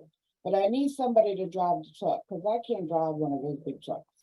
I'm not going to drive a van. It scares me to death. But, of course, after I take care of my family and everything's taken care of there, and I keep talking about my smile. I cannot wait to get my smile back because my teeth are horrible. And so that is one of my first goals to do is get my smile back. But my next goal is to help feed the community and use your idea, Milo, and have a meeting, get these people to the meeting, and hopefully change their life as a reseller. But that's my goal. I've been writing down plans. Also, I'm also looking into how to incorporate one of my sites and then have the other ones under the umbrella. So everything will be under a corporation. So I'm looking at it as a business side as well. But that's really all I have to say. And Milo, your story got me crying because I lost my mom of lung cancer back in 2005. And they couldn't figure out what was wrong with her. And by the time they did, it was too late. She was in Jersey and they put a shunt in her and it went wrong. So they had to fly her to Philly. And that's where she stayed. And that's where she, met the Lord. I'd never seen anybody pass before. And I swear my grandparents were waiting for her at the gates because she just sat up in her bed a little bit. And then she had this big old smile on her face. And then she laid down and she was gone. So we felt more at ease thinking that, you know, Grandma and Grandpa were waiting for her at the gates. So your story really, you know, touched home today. Absolutely. Well, thank you, June, and I love what you're doing with the food and stuff. And you know, I'm sure there's some that would like to get involved with that. I would be one that would like to, you know, whether I buy a spot so that it helps you feed the communities one at a time, and then even maybe go a step further, whereas if you're giving out business cards and people are really hurting, hey, you know, let's get something together where we can bring them on board. And because remember, we can feed them we can give them a fish, or we can teach them how to fish, and it will help so much as because when we start feeding the world, I love what you're doing. You're taking that first step, and as that builds and builds over time, remember, more people will get involved with it, and it will grow to enormous. Wouldn't it be so cool to have a fleet? A fleet going Yeah. all over the place. Absolutely. I love it. I love it. It would be awesome, man. It would be awesome. And you know, and I like the thing about giving out business cards. I've thought about you know, my thing, I've thought, you know, if you ever pulled up to the stoplight and, you know, there's someone on the side of the road, and a lot of times you don't even kind of want to make eye contact with them. I mean, my heart breaks for them.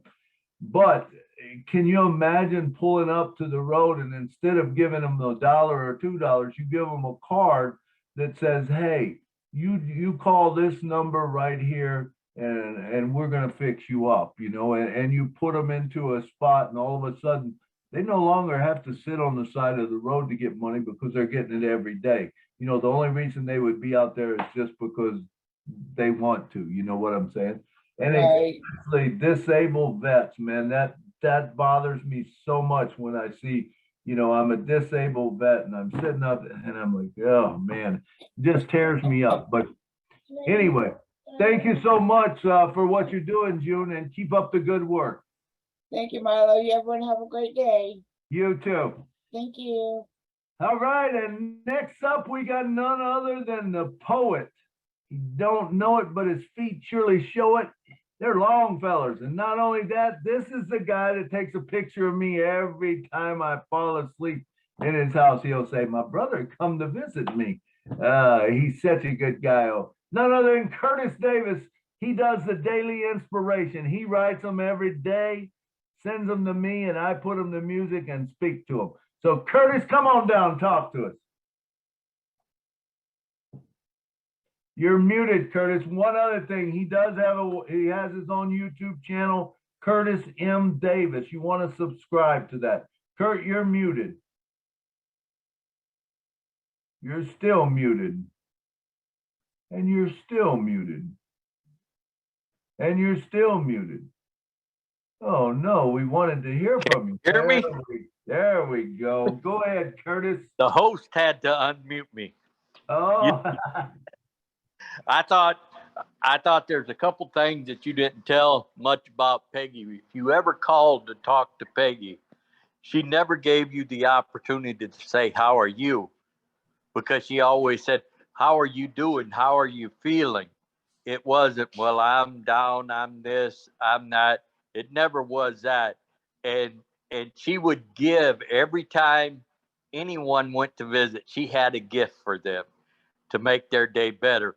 You know, I've been thinking about, and a lot of people say, well, I'm going to get cards and give to people just so they can go buy groceries. But, you know, I got to thinking, most stores now have a certain time that senior citizens can go shop. And it's before anyone else can get in there. Wouldn't it be great just to go up there and stand at the counter after they after they've already got their groceries, because they're only going to buy what they need. We give them a card, and they can give it to somebody else, or somebody else can give them a sob story. They'll end up giving away food that they really need. But if you go up there and you stand there when they are actually shopping and take and say, okay, we've got this, y'all have a blessed day, and give them the opportunity then to join on passive, that would be awesome. Also, another thing that really gets to me is the special needs children. And I would like to set up a big place where the special needs children could go and fish. They could go hunt. You could have people come up and take them fishing and just enjoy life with the special needs children. But you know what? On Passive is a great place to be.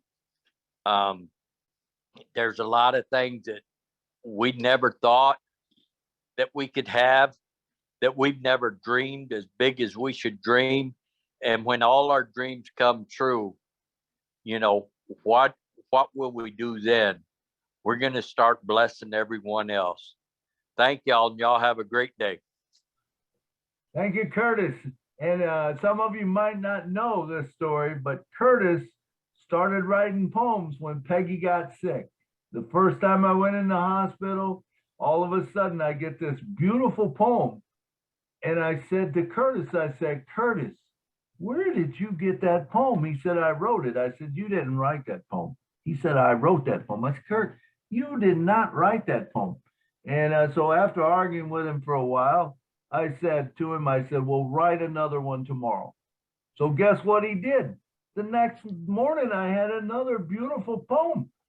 And I said to him again, I said, Curtis, where in the world are you finding these beautiful poems, you know, that you're sending to me? He said, I wrote it. I said, no, you didn't. And he had never wrote one, I don't think, in his life. At least I didn't know about it. And I said, you didn't write that. He says, yes, I did, Marlon. I said, Curtis, no, you didn't. And he doesn't always tell me the truth, right? Well, at least that's what I say. But anyway, I said to him, so I made this statement on the second day. I said, Kurt, write me another poem. Guess what happens? He writes me another poem on day 3, but he included things from day 1 and day 2. There's no way that he didn't write the poem, and I knew that at that point. And I'm like, I said, Kurt, you wrote that poem. He said, yeah, I've been telling you, I wrote all of them. You know, he wrote a poem every day that Peggy was in the hospital. We had a poem. We had a poem that was written to us every day. When we were in the hospital, Kurt just wrote a poem. Now he's doing it with Daily on Passive, you know, inspiration. He does an inspirational poem every day. I told him, I said, you got to be consistent. He has been consistent. I think he's up to almost 600 poems now, isn't it, Kurt? Yeah, real close to 600. 600 poems. So subscribe to his channel. You never know what he's going to inspire you about, but it's cool. It's only a 2-minute poem. You can listen to it over coffee in the morning, and it'll make your day. But it's good stuff. Thank you, Kurt, for always being there for me. All right, and it's about time to close it down. I guess we don't have time for any more. It's a 1:15. So I want to thank everyone that was on the show today. You guys made the show. Every one of you, your incredible stories that you told. Thanks for listening to my story. And it's just a wonderful place. I want you to know where we are right now. You cannot believe what a wonderful place it is and where we are going and where we're going to go. But I want to thank all of you, every one of you, for coming to the show. Because remember, if you was not here, there would be no show. And it wouldn't, you know, you guys are the ones that make the show. I'm glad that I'm able to fill in and help out. But also, I like to thank our co-host that's here today, Miss Lynn Nakamoto. She's every place. Come down and say something to us, girl. Milo, this was a beautiful show. It was really special. It touched my heart, and I know it touched other people's hearts as well. So keep doing what you're doing, Milo. You're awesome. Thank you, Lynn, and you are too. And thank you for coming on. And people might not realize how big a help you are, but you are the one that keeps everything running on here and running smooth for me. And I couldn't do it without you. All right. And next up, we got the guy that monitors our chat that's always here. And he was even a host the other week. He's a great guy, Mr. John Barilla. Come on down. Thank you, sir. Oh, yeah. Okay. Hi, Milo. This was very good today. I had a couple of little distractions here and there, but you touched me too. I'll just say that. Several people did actually. But I just want to say real quick too, a couple of folks in the chat were asking for your spreadsheet. How can I get your spreadsheet? Okay, Whatever that is. Yeah, if you want the spreadsheet, you can direct message me at Nashville Milo on Facebook, or if you have my phone number, you can text me. Okay, hopefully they're hearing that, because several people had asked and I didn't know what to tell them. I did say direct message you on here, but what you're telling them is, now listen folks, direct message Milo on Messenger, Facebook Messenger. That's the most, because I doubt many of them have your phone number, but they could get you on Messenger. Right, Nashville Milo. So Nashville Milo. You pull that in. Thank you. Picture with Ash pop up, and just ask for it, and I will get it out to you. And maybe Lynn, would it be all right if I sent that link to you and even John, and you can get a hold of any of us, and then you can get it. Sure. All right. Sound good? All right. If I knew how to do it real quick, I could just put it in the chat, but I'm not that good at it. So I'm sorry. So you'll have to, yeah. But remember, please subscribe to my channel. I need people. I got like 8 subscribers or something, I think. And I would like to share my stuff. And if you like some of the stuff I do, subscribe to my channel, click the bell, that way you'll get it. Same way with Kurt. If you want his stuff, click or go to Curtis M. Davis on YouTube, and you'll find him there. Subscribe to his channel, and man, we'll be doing wonderful. And if you don't have a YouTube channel, I know Julie's got some videos out that teaches you how to do a YouTube channel. I just have to find the time to finish up mine. Mine's not real, pretty right now, but it will be one of these days. I'll make it. So anyway, is Marty here? Or is any of the other leaders here that maybe we should say something to? Anyone want to? I seen Peter Rogers was here earlier. Peter, are you still here? We have, he was here. There's Tony Monk and Tina Go. Okay, Tony, you want to come down and say the last few closing things? We got. Sure, Milo. Thank you so much for a fantastic webinar. It was very touching. Everybody learned something from this webinar today. We're glad to have you back. And that's pretty much all I have to say. Thank you so much for a very touching webinar. This was very good. I really, really enjoyed it. I'm sure we all enjoyed it. All right. Thank you for coming on today. And who else did we have? Tina Go. Tina Go. Tina, are you there? You can unmute Tina. She might not be able to unmute, to speak now, but she's there. Right. I know that it's probably nighttime over where she is. So I see Marcian Himaboo. All right. Say something, Marcian. Thank you so much, Milo. I love the story, your life. It was really touching, and I learned one thing: I'm not alone. And I know that sometimes we don't look at people's faces and think that they are better off. Your story makes us know that we are not alone, and we just have to keep moving. And thank God we have ONPASSIVE. And it happened that today is a friendship day. So your story come in the right place at the right time, the right day. So thank you for sharing the story, your life story with us, because we are all your friends. Thank you so much. I really appreciate it. Thank you, Marcian, and I am so happy to have all the family and friends. And you know, you never know what people are going through. You never know what they've been through. But the cool thing is we've all been through things, and you know, we just move on, and we can help each other sometimes with our stories. I've been asked many times to write a book, and I am going to write a book because there is so much more to that story than what I just told you. So much more to it.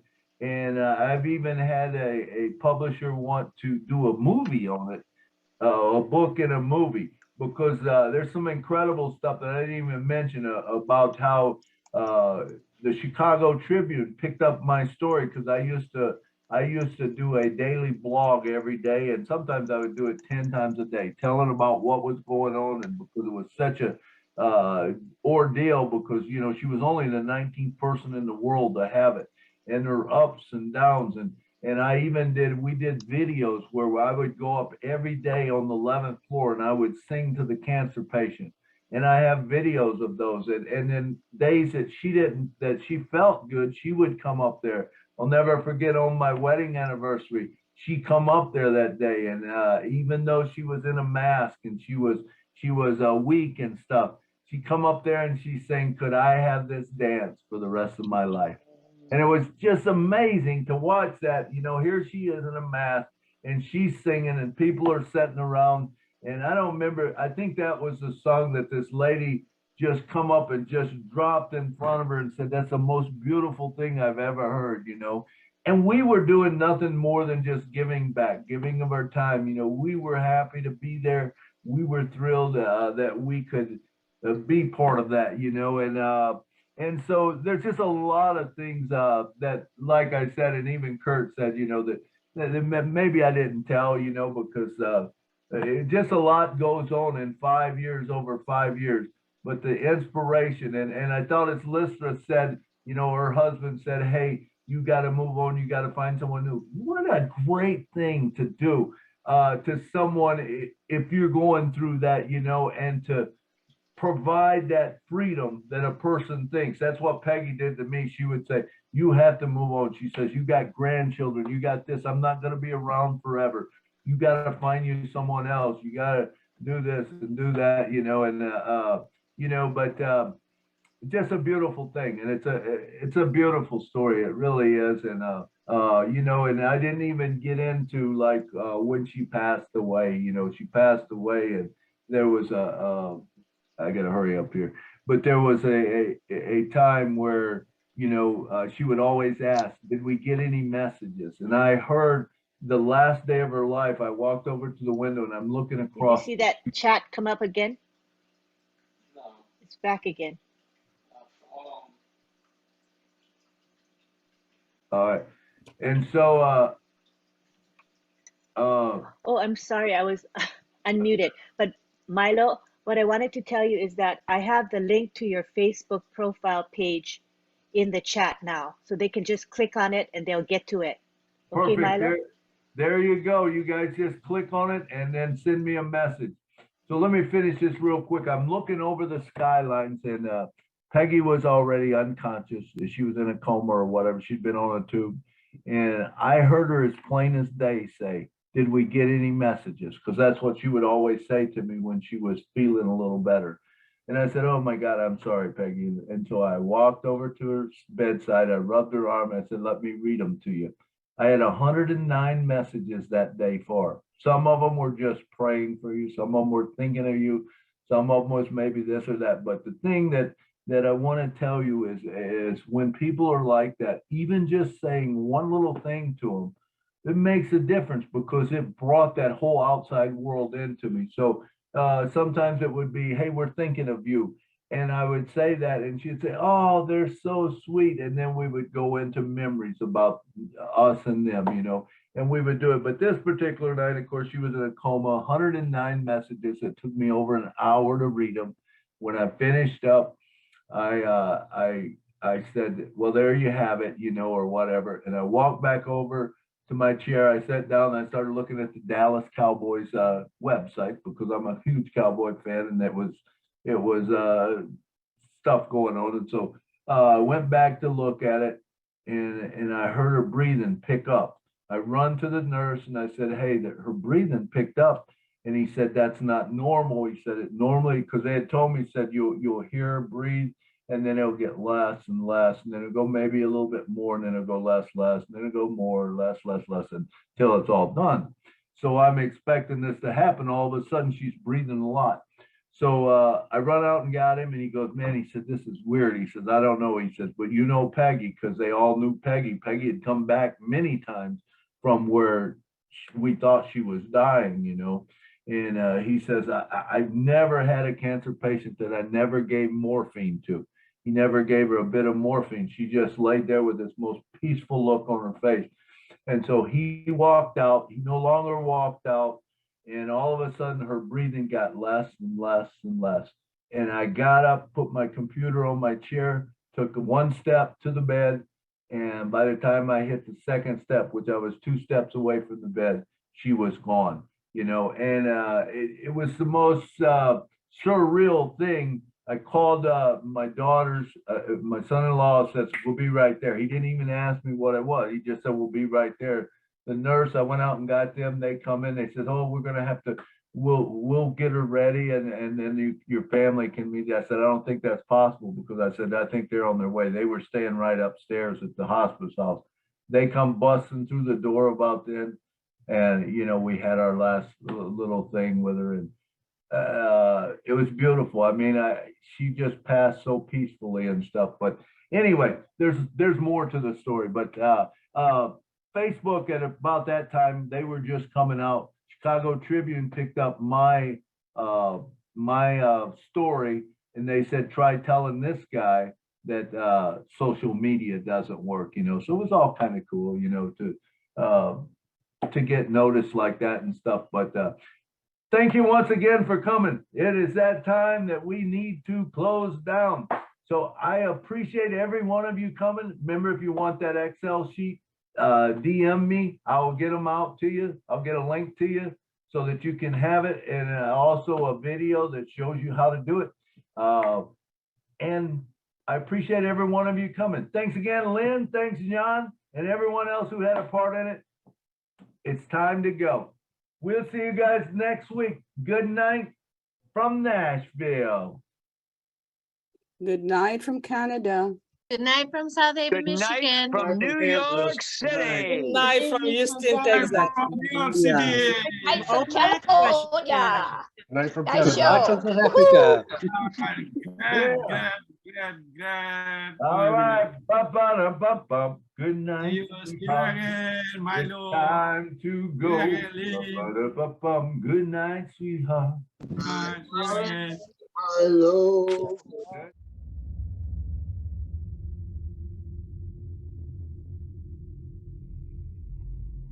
Share the love. Chia sẻ tình yêu. شارك الحب. Teile die Liebe. 愛を分かち合おう。 Compartamos amor. Hozd szeretetet mindenkivel.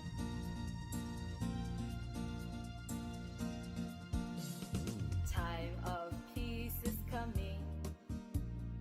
Everyone should sing. Better lie we're loving. ONPASSIVE will bring.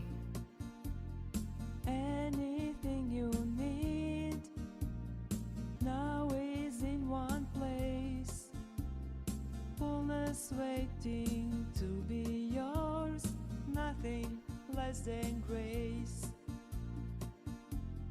Close your eyes, spread your wings. Make your dreams come true. Share the joy, share the love. Total freedom comes to you. Close your eyes, spread your wings. Make your dreams come true. You are not alone.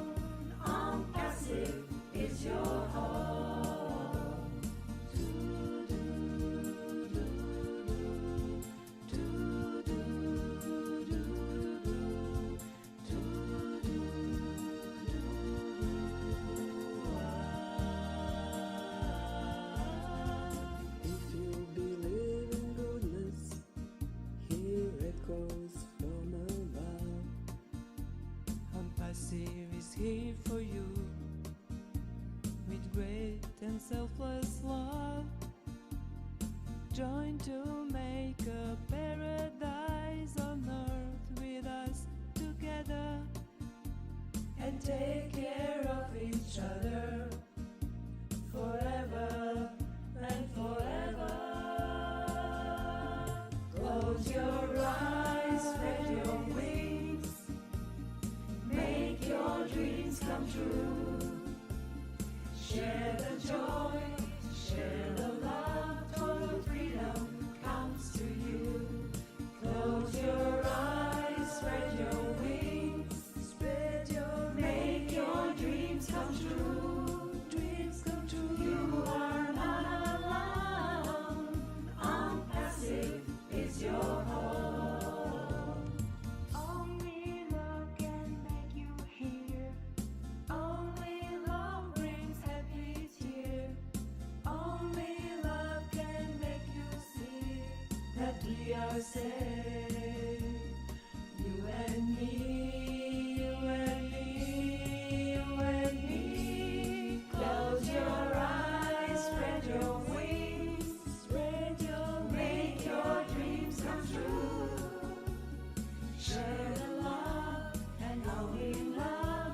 ONPASSIVE is your home. ONPASSIVE is your home. ONPASSIVE is your home. Share the love.